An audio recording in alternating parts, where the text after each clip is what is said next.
So just following up on the question everybody wants to know, who's going to be the starting quarterback on Saturday? Ben Bolch. Oh, that's newsworthy. It is very newsworthy.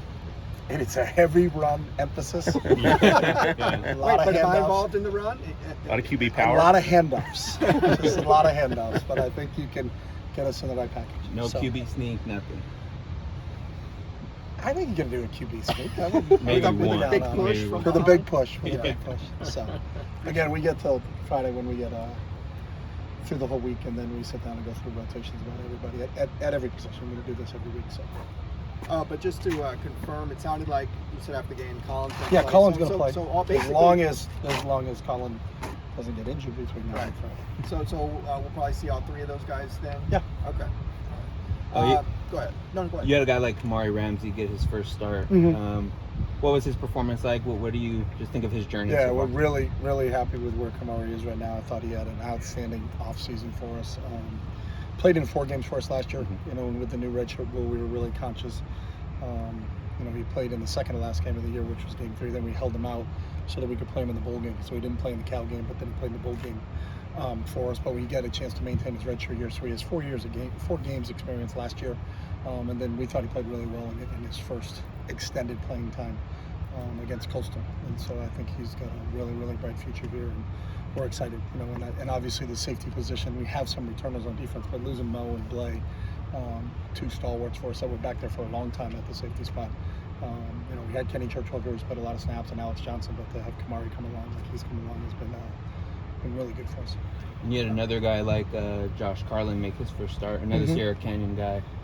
Just talk a little bit about his performance. Yeah, Josh has worked extremely hard through his career here. We've had some depth in the offensive line. You know, he had two of our guards last year got drafted in the 4th round and the 5th round, and Johnny Gaines and Neil Maffey. And so Josh has worked extremely hard and has really earned it. And we thought he played well in his first extended playing action for him. Now he's played before snaps, but this is the first real extended playing action for Josh. So. Star running backs are usually known for being, well, a lot of them for being brash. I mean, there's a long history of that. But Jay Michael, very humble and quiet, doesn't seem to do a lot of trash talking. How refreshing is that to see a player of his caliber just kind of play the game, keep to himself, and just enjoy it? I think everybody's personality is, whether I wouldn't term anything refreshing, not refreshing, is just as long as they're authentic and who they are on a daily basis, on a consistent basis, is what they are.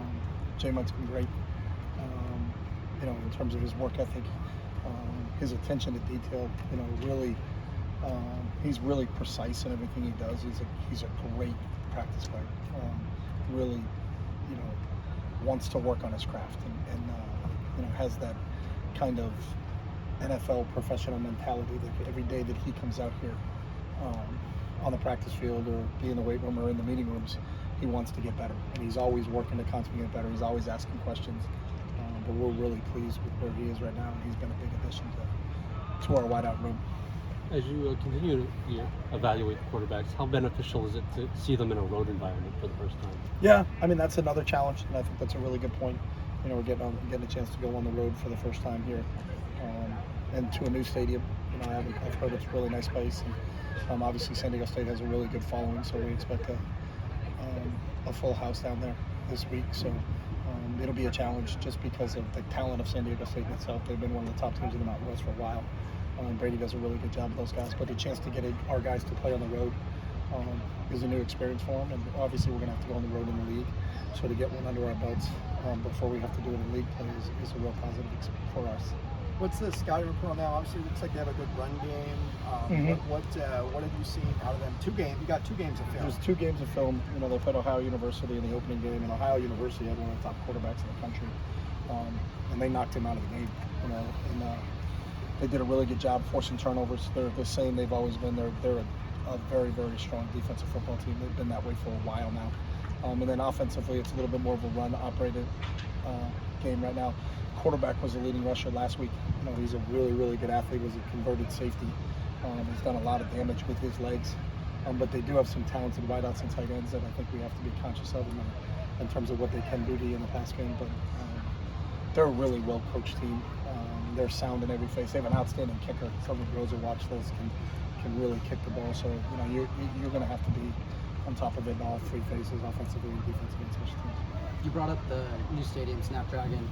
Do you reach out to Mountain West coaches across the league to see what the stadium's like, or is it just like any other game for you? No, I mean everything's like any game. I mean we studied what's the latitude and longitude of the stadium. Is it a north-south stadium? Is it east-west? How the sun sets? We're kicking off at 4:30. What time does the sun go down? Where will the sun be? Tracking some of those things. So we're conscious of what the stadium's like. Ale, is there an update on him? Yeah, he's unavailable today, but he's here. For Saturday? Not sure. We'll get to Friday and figure that out. You mentioned Colin was banged up going into camp. What was that injury? He was unavailable a couple days in camp. Fully recovered now, or still? He's full go. Ryan Cragen played a lot of snaps did. on Saturday and doing a lot of different things with some lead blocking, it looked like, on some of these plays. Yeah, I mean, he's going to block a DB on one side to a DB on the other side. So, we're not going to have Ryan go block a inside linebacker or a defensive end, even though I think he'd want to. But he's a kid that came in here a year ago, took advantage of the COVID rules. He's an Ivy League kid. In the Ivy League, you can't redshirt. So he had extra eligibility. Graduated from Penn. I think he was in the working school at Penn. Graduated from Penn, came here. Didn't have spring ball a year ago, so just got here for camp last year. But because of the extra year eligibility, really showed up in the springtime and in the off season, and has worked extremely hard and earned every snap that he got the other night. And can do a lot of things. He's a really good route runner. He's smart. But he's also a tough physical guy, so he can really help you in the run game. So we're really pleased where he is, and another guy that's added depth and really as we develop that wide receiver room, he's done a really nice job there. And then was it Kanye Clark in a regular jersey the other day, and what have you seen out of him? Kanye's done a really nice job. Obviously he's a freshman, so we're really conscious with those guys in terms of you don't want to play them for a snap or two in a game, or really 5 snaps in a game, because it counts. The other guys, it doesn't count in terms of being able to redshirt them. So, but he's really pushing for. We had a conversation last week about him. We'll have a conversation this week, I would imagine, on Friday, about Kanye, where he fits in the mix and how many snaps would he get.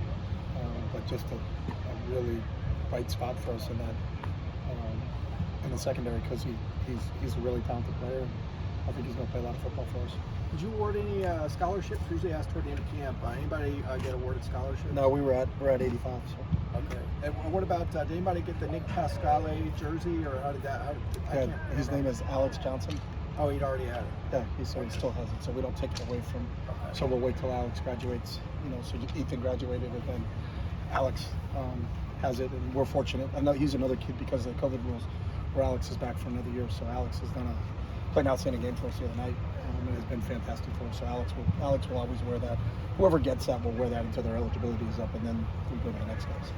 Well, obviously, you've mentioned that you're going to wait, toward the end of the week as far as the rotation goes. But just given how the first game played out, as the later the game gets going, is it tougher to get your quarterbacks in, knowing how again those shorter plays or the shorter drives and everything like that? No, I think the drive part is something that everybody's learning. I think the drives are down 10% overall. If you're through the first week, so you got to be really just conscious of that, knowing that you're probably not going to get as many snaps if you don't turn the ball over and you're playing it. I think it's going to be a 10 or 11 play drive game instead of a 13, 14 play drive game. But we're aware of that going in, so I don't see any difference between any other rotation or any other position. You showed a multi-running back set. I think it was in the first quarter of the game on the weekend. What does it mean to have the running back versatility across the room? We got 4 or 5 guys that are, Yeah, I mean that's something we've done here in the past. We've run 2 running backs at times when we had Britton Brown and Felt, and then you had Josh and Felt, and then you had Zach and Kaz and Keegan and all those guys. So we feel good about our depth. That's the one thing we've talked about at that position. With Carson and TJ, and they got the predominant amount of them. Colson's played a lot of football for us in the past, and then Anthony Atkins got in for his first action, and he continues to get better. The guys that had an opportunity to get here for the spring and then get through preseason camp, as they start to grow and start to get their feet underneath them, I think you'll start to see more people there as we develop that depth. But the ability to get into multi-formations, be a multi-tight end team, be a multi-receiver team, be a multi-running back team, is because you have the depth of those positions.